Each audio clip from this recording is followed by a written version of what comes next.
प्यारे साथियों नमस्कार। स्वागत है आप सभी लोगों का आपके प्यारा सा स्टडी प्लेटफॉर्म पे। मैं अनुसर आप सभी लोगों का हार्दिक स्वागत अभिनंदन करता हूं अपने इस प्यारे से स्टडी प्लेटफॉर्म पे। मैं आशा करता हूं कि आप सभी लोग बहुत अच्छे होंगे, स्वस्थ होंगे, मस्त होंगे और आपकी पढ़ाई बहुत अच्छे से चल रही होगी। आपके परिवार के प्रत्येक सदस्य स्वस्थ होंगे और बहुत अच्छे होंगे। साथियों, आज के वीडियो में आप सभी लोगों के लिए बहुत इंपॉर्टेंट चीज बताने वाला हूं, क्योंकि काफी बच्चे परेशान रहते हैं निबंध लेखन को लेकर के। और आज हम आपको इस प्रॉब्लम का समाधान देने आए।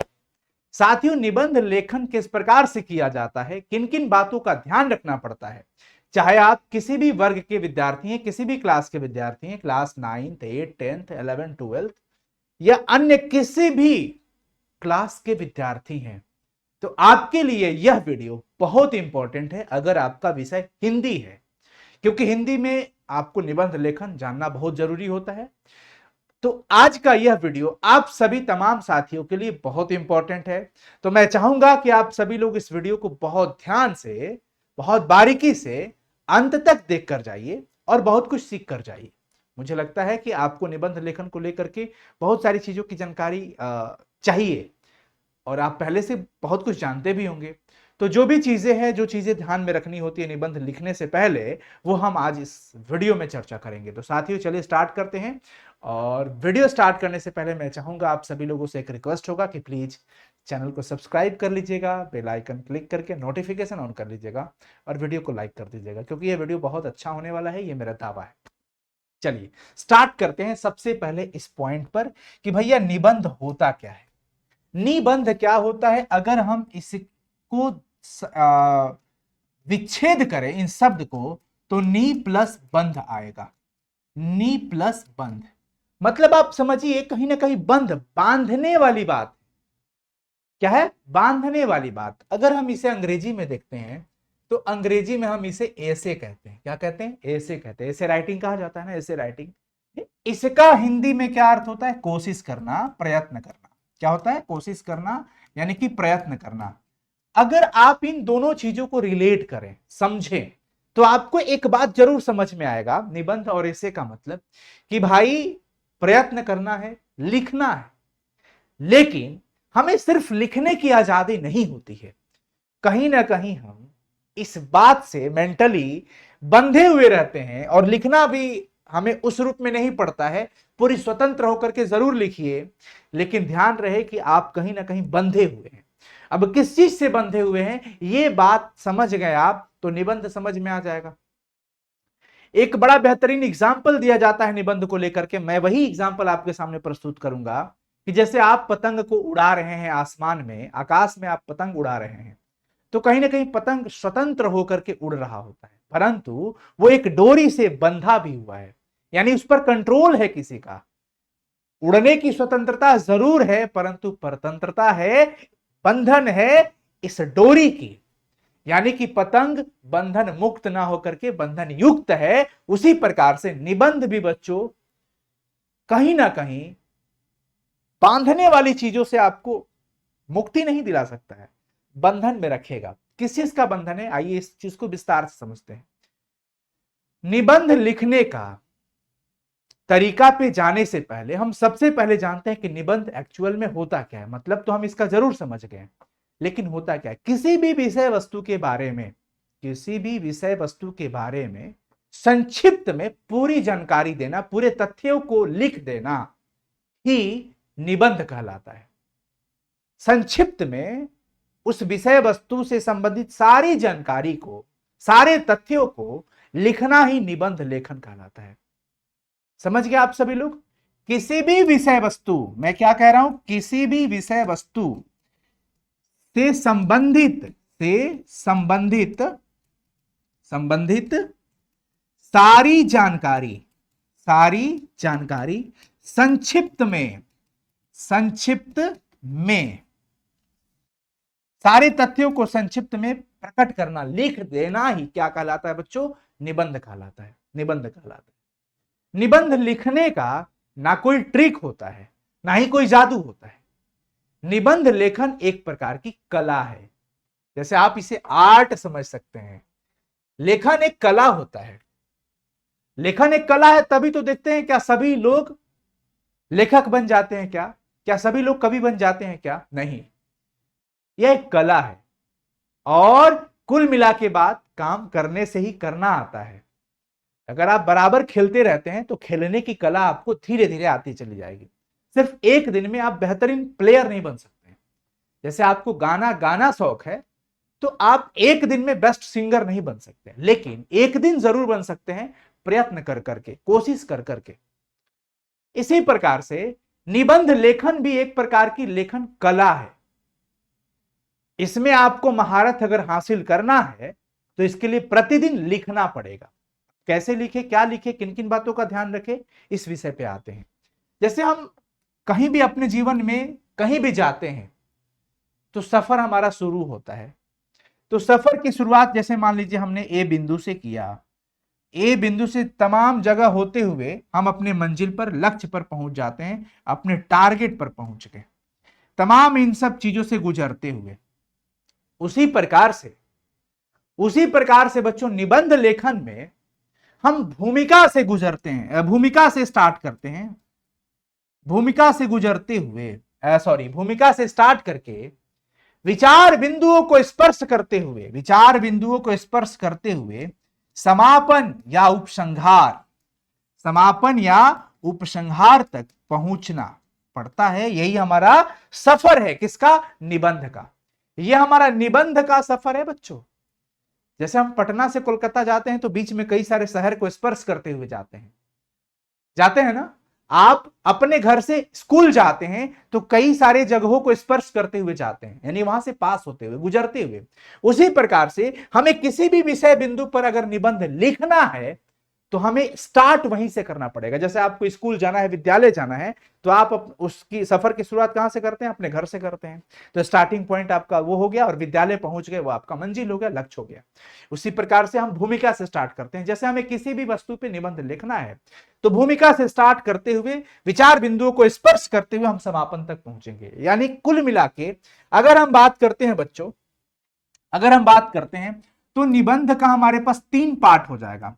एक, भूमिका से स्टार्ट करेंगे, उसके बारे में इंट्रोडक्टरी पॉइंट लिखना, परिचय बिंदु लिखना, किसी भी बारे में लिखना हो, किसी चीज के बारे में। जैसे अगर महात्मा गांधी के बारे में लिखना है तो महात्मा गांधी की जन्म, उनके माता पिता जी का नाम, उनसे जुड़ी उनका परिचय यानी कि भूमिका, इंट्रोडक्शन, परिचय हम जिसको कहते हैं, भूमिका से शुरुआत करते हैं। भूमिका से शुरुआत करने के बाद हमारे पास आते हैं विचार बिंदु। क्या कहते हैं? विचार बिंदु, जिसको हम धड़ कहते हैं। धड़ बॉडी है, ये बड़ा मुख्य पार्ट होता है, इसको आप धड़ कह सकते हो। पूरे निबंध का यह बॉडी होता है, यही बड़ा मुख्य पार्ट होता है। अब जब ये सारी चीजों को आप बता देते हैं तो उसके बाद आता है आपका लास्ट में समापन करने का समय, जिसको हम समापन अथवा उपसंहार कहते हैं। समापन अथवा उपसंहार कहते हैं। अब सुनिए, एक चीज तो ध्यान रखिएगा, ये निबंध का पूरा 3 पार्ट, ये 3 पार्ट में हमें निबंध को खत्म करना होता है। कहने का मतलब पहला पॉइंट तो ये होगा कि जब भी निबंध लिखो हमेशा पैराग्राफ के रूप में लिखना चाहिए। पैराग्राफ के रूप में लिखना चाहिए हमेशा। जब भी लिखो पैराग्राफ में, यानी कि हमें भूमिका लिखना था तो भूमिका हमने एक पैराग्राफ लिख दिया। दूसरे पैराग्राफ में हम जिस भी बिंदु को स्पर्श करते हैं उससे जुड़ी जानकारी, उससे जुड़ी तथ्य हम इस विचार बिंदु वाले पार्ट में लिखना स्टार्ट करेंगे। उनका राजनीतिक जीवन, उनका दैनिक जीवन, ये सारी चीजें पैराग्राफ के रूप में लिखेंगे। तो पहले हम भूमिका लिखेंगे, भूमिका जैसे हमारा समाप्त हो गया, पैराग्राफ चेंज। उसके बाद हम इनका कोई एक तथ्य उठा लेते हैं, कोई एक बिंदु उठा लेते हैं, जैसे राजनीतिक जीवन के बारे में, तो हम पूरा एक पैराग्राफ, जब तक राजनीतिक जीवन खत्म नहीं होगा हम पैराग्राफ चेंज नहीं करेंगे, यानी हम उस पैराग्राफ में इनका राजनीतिक जीवन लिखेंगे। फिर और भी कुछ उनके जीवन से संबंधित बातें, तो 2 से 4 पैराग्राफ के अंदर इस बॉडी को हम कवर कर लेते हैं। फिर हमें समझ आने लगता है कि जितना रिक्वायरमेंट था उतना हमने लिख रखा है, और शब्द सीमा भी रहती है। लिखा रहता है ना, इतने शब्दों में लिखे निबंध, तो वो आपको आइडिया मिलते रहता है कि भाई इतना में तो हमने ये लिख लिया, 3 से 4 पैराग्राफ ये हो गया इनके बारे में, और लास्ट में निष्कर्ष देते हुए उनका समापन कि इनकी जीवनी से हमें क्या सीख मिलता है, ये क्या संदेश देते हैं, ऐसा संदेशात्मक रूप से निष्कर्ष के रूप में आप समापन अथवा उपसंहार कर सकते हैं। लेकिन ध्यान रहे ये पैराग्राफ के रूप में हो। जब भी आप लिखें तो जब तक एक पॉइंट खत्म नहीं हुआ दूसरा पॉइंट के लिए पैराग्राफ चेंज नहीं करना है। पहले एक खत्म हो जाए, उससे जुड़ी सारी जानकारी पहले आप लिख लो, उसके बाद दूसरे पैराग्राफ में आपको प्रवेश करना है बालक। ठीक है।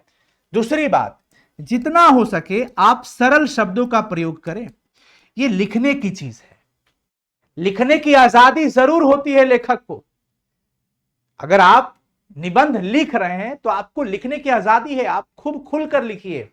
लेकिन बंधन है, बंधे हुए हैं शब्द की सीमा में, बंधे हुए हैं कि कहीं ऐसा शब्द ना लिख दे कि अर्थहीन हो जाए या अर्थ ही बदल दे। तो कहीं ना कहीं इन सारी चीजों का बंधन जरूर रहता है। निबंध बंधन मुक्त नहीं, बंधन युक्त होता है। आप खुल करके कुछ भी नहीं लिख सकते हैं। लिखने की आजादी है, इसका मतलब कुछ भी नहीं लिखना है, उससे जुड़ी तथ्य, रियलिटी, सही जानकारी, सही तथ्य सरल शब्दों में ही लिखना है। आपको सरल शब्द का प्रयोग करिए। आप हो सके व्याकरण की चीजों का बिल्कुल इस्तेमाल करिए, व्याकरण की चीजों का एकदम इस्तेमाल करिए, लेकिन कठिन शब्दों का नहीं। जितना ज्यादा हो सके आप सरल शब्द का इस्तेमाल करिए। और बच्चों इसकी कोई ट्रिक नहीं है, इसका कोई ट्रिक नहीं होता। ये तो लिखने की कला है भाई। कितना बेहतर तरीका से आप उसको लिख सकते हैं, प्रेजेंट कर सकते हैं, वो लिखते लिखते ही आएगा। ये कब आप लिख पाएंगे? और ये रटने की भी चीज नहीं है। कब लिख पाएंगे? जैसे मान लीजिए आपको किसी अपने प्रिय लेखक के बारे में लिखना हो, आपके जो भी प्रिय आदर्श लेखक होंगे उनके बारे में लिखना हो, तो कैसे लिखिएगा? ये हमें पता है आप कलम से लिखोगे, लेकिन क्या लिखोगे? तब वहां पर चीजें आती है कि सबसे पहले जो भी आपके आदर्श या प्रिय कवि हैं या लेखक हैं, उनके बारे में आप तरह तरह के अलग अलग जगहों से विभिन्न संसाधनों का उपयोग करके, इंटरनेट हो गया, पुस्तकें हो गई, समाचार पत्र हो गए, जिस भी प्रकार से जहां पे भी उनके बारे में जानकारी दी गई है वहां से जानकारी इकट्ठा करिए, एकत्र करिए। इसमें कोई बुराई नहीं है। इंटरनेट से पढ़ना चाहिए, पुस्तकें पढ़ना चाहिए, सदुपयोग करना चाहिए इन सब चीजों का।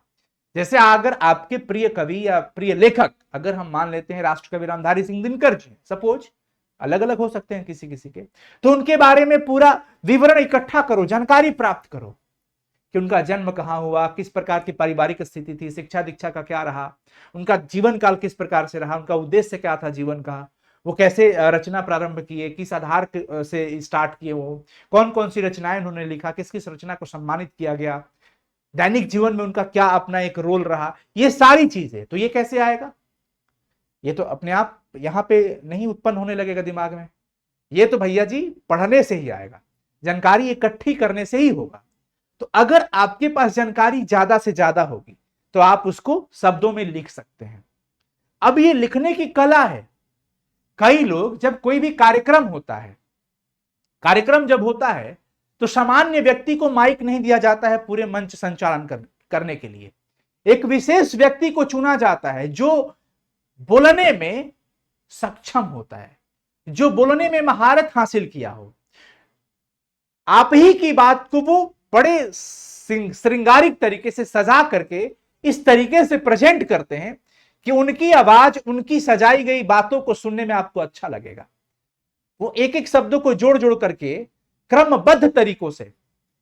तो निबंध में ये एक बड़ा इंपॉर्टेंट पार्ट होता है, क्रमबद्ध। क्रमबद्ध तरीकों से जिस प्रकार से वो बोल लेते हैं वक्ता, एंकर जिनको कहते हैं हम लोग, एंकरिंग कर लेते हैं। सामान्य व्यक्ति एंकरिंग मतलब दैनिक जीवन में बोलते, जो बहुत अच्छा बोलता है उसी को दिया जाता है एंकरिंग करने के लिए। तो लिखने में भी एक छोटी सी चीज को लेखक लोग इस अच्छे तरीके से सजा करके क्रमबद्ध तरीके से लिख देते हैं। तो क्या वो एक दिन में सीख गए हैं? नहीं, उनकी लंबे समय की प्रैक्टिस है, अभ्यास है। अगर आप अच्छा क्रिकेटर हैं तो क्या एक ही दिन में, एक ही रात में आप अच्छे क्रिकेटर बन गए क्या? किसी भी तरह के बॉल को आप खेल लेते हैं क्या? झेल लेते हैं क्या? नहीं ना।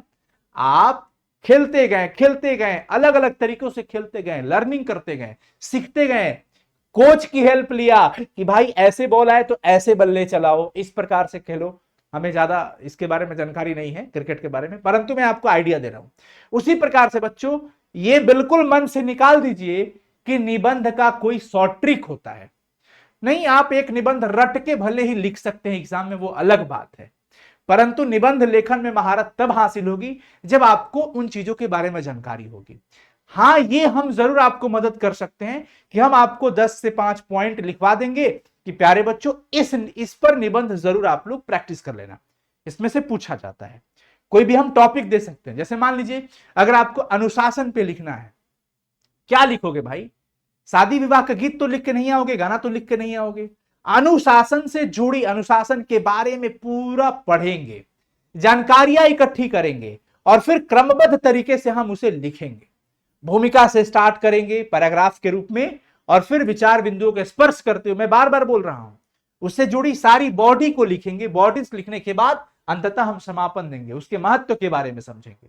वो सारी चीजों को एक साथ मिलाकर लिखना क्रमबद्ध तरीके से। ये नहीं कि पहले उनके बारे में लिख दिया, गांधी जी के बारे में, राजनीतिक जीवन, और फिर लिखने चला कि उनका जन्म तो इतना तारीख को हुआ था, उनके माता जी का तो इतना ये नाम था, उनके पिताजी का तो ये नाम था। हाँ, ये गड़बड़ हो जाएगी।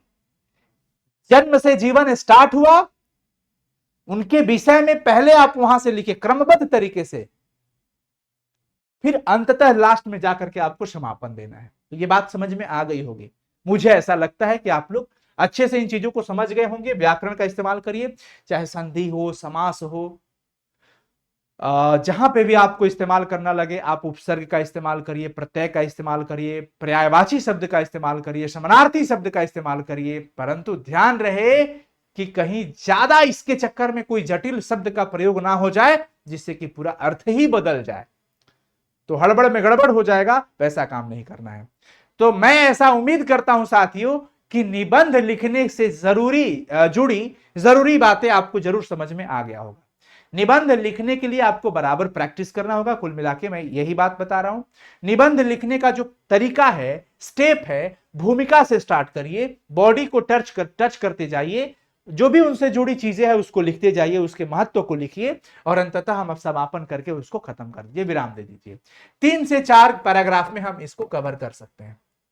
3 से 4 पैराग्राफ में मैक्सिमम हम इसे क्या कर सकते हैं, कवर कर सकते हैं। ठीक है, बॉडीज को।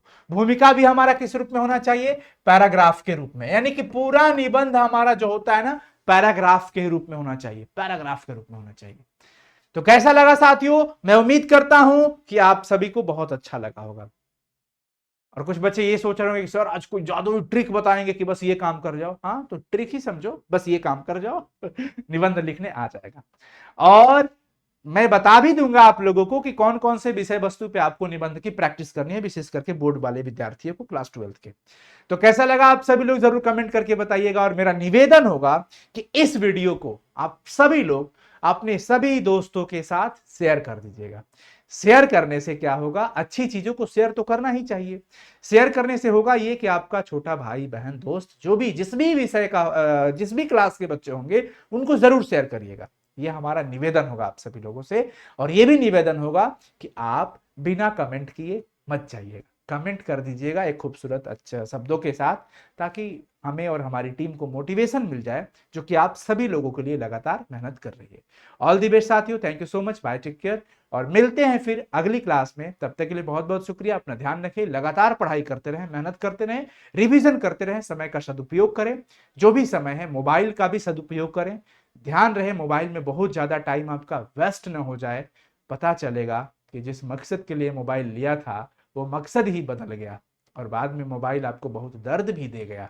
ये चीज नहीं होना चाहिए। मोबाइल का सदुपयोग हो, इंटरनेट का सदुपयोग हो। अपनी ऊर्जा को बनाए रखिए, मजबूती अंदर से बनाए रखिए, विचारों को मजबूत रखिए, अपने लक्ष्य को मजबूत रखिए और इसी मजबूत इरादों के साथ प्रतिदिन मेहनत करते रहिए और अपने लक्ष्य के करीब चलने के लिए एक एक कदम को बढ़ाते रहिए।